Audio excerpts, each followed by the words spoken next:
अस्सलाम वालेकुम। आज का जो हमारा टॉपिक है वो है डेंटल एमलगम।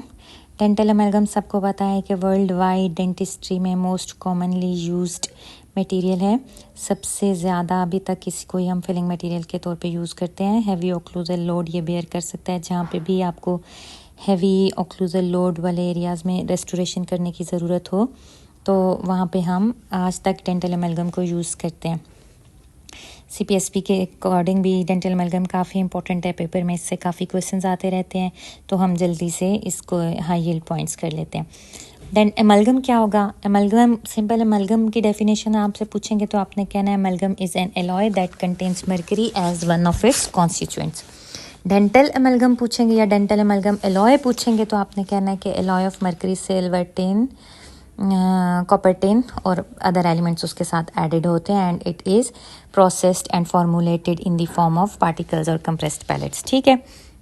अच्छा, अब जो डिफरेंट पहले वो बता देती हूँ बातें जो पेपर में वो बार बार पूछते रहते हैं। क्रीप का बहुत ज़्यादा दफ़ा क्वेश्चन आता है। जब भी वो आपसे ये पूछेंगे टाइम डिपेंडेंट स्ट्रेन और deformation that is produced by stress, तो वो होगी क्रीप। और क्रीप का फिनोमेना सबसे ज़्यादा एमलगम में होता है। कोई और मटेरियल आपके पेपर में नहीं होगा। अगर वो पूछेंगे कि क्रीप इज़ एसोसिएटेड विद, आपने डेंटल एमलगम लिखना है।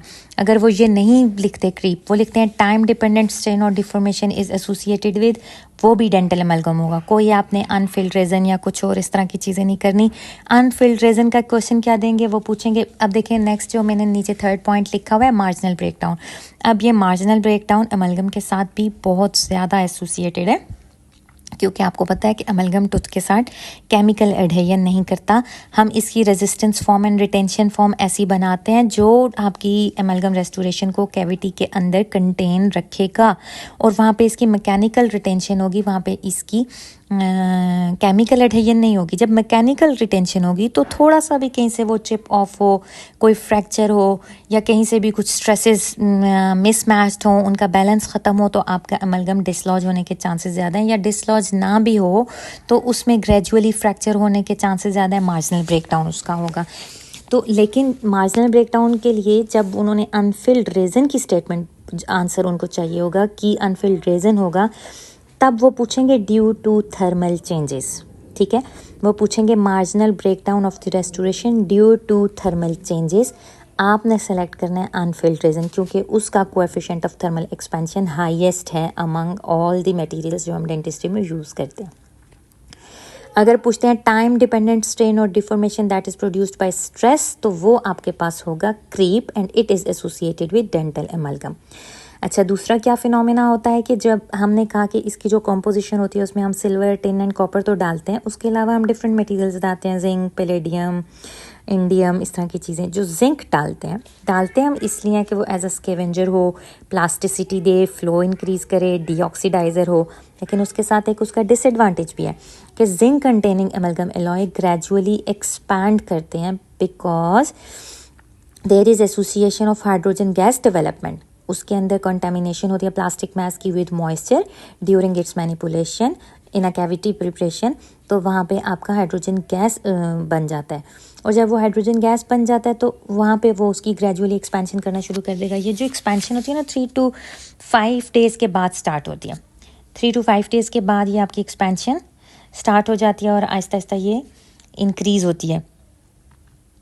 अच्छा, फिर इसके ये जो डिलेड एक्सपेंशन होती है इसको प्रिवेंट करने के लिए हम क्या करते हैं, कोई ऐसा टूथ कैविटी ऐसी जगह पर है जहाँ पे इट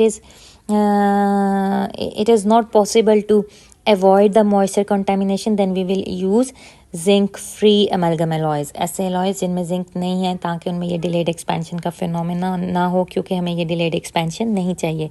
हमारी फाइनल जो रेस्टोरेशन होगी उसकी स्ट्रेंथ को डिक्रीज़ कर देगा। मार्जिनल ब्रेकडाउन मैंने आपको ऑलरेडी बता दिया।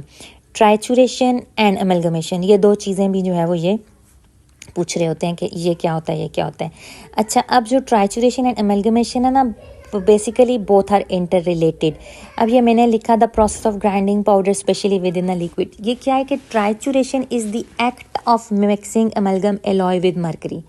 आप एलॉय डालेंगे पार्टिकल अपना जो मोटर पेस्टल में आप इसको मिक्स कर रहे होते हैं, अगर आप हैंड कन्वेंशनल करते हैं या अमेलगमेटर में करते हैं, और ऊपर से मरकरी के ड्रॉप्स डालेंगे। जो इनको आपस में मिक्स करना है, जो प्रोसेस है, उसको हम कहते हैं trituration. Trituration, mixing, act of mixing amalgam with alloy is act of mixing amalgam with mercury is trituration. लेकिन जब आपने उसको मिक्स कर दिया, मरकरी और एलॉय मिक्स हो गए, उनके दरमियान में जो केमिकल रिएक्शन हुआ, यानी हमने कहा कि Ag3SN plus copper plus Hg results in chemical reaction हुआ, Ag2Hg3 plus Cu6SN5 plus Ag3SN बना। ये जो केमिकल रिएक्शन होगा, जो इक्वेशन होगी, इस प्रोसेस को हम कहते हैं, केमिकल प्रोसेस को, केमिकल रिएक्शन के प्रोसेस को अमेलगमेशन। जो उसका सेटिंग रिएक्शन होता है ना, दैट इज़ अमेलगमेशन। ठीक है, ये आपने याद रखना है कि trituration is the process of mixing and amalgamation is the process of chemical reaction, setting reaction. अच्छा, नेक्स्ट चीज़ क्या हो जाएगी हमारे पास, एलॉय की composition.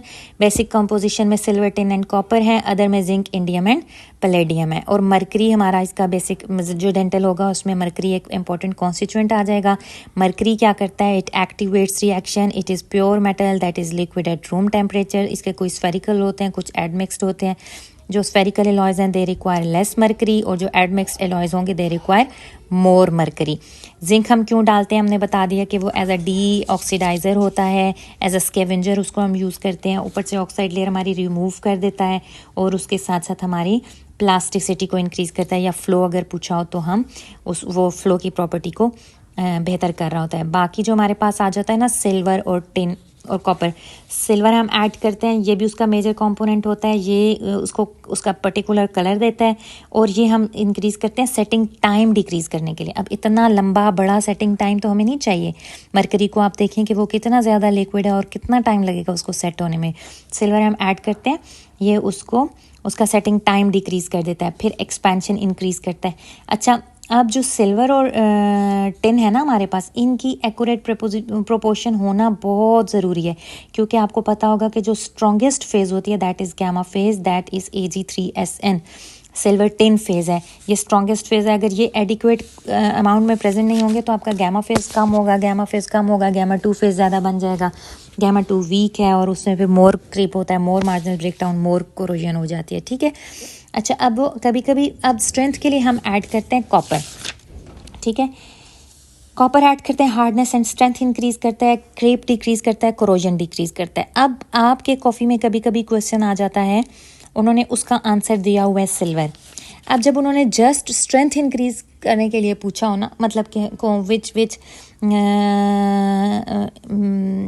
Which component of dental amalgam alloy provides its strength, तो आपने कॉपर सेलेक्ट करना है। लेकिन हो सकता है कि पेपर में वो बोलें कि कौन सा ऐसा कंपोनेंट आपने डेंटल अमेलगम में ऐड करना है जो सेटिंग टाइम को डिक्रीज़ करे और स्ट्रेंथ इंक्रीज़ करे, तो वो ऑब्वियसली आपका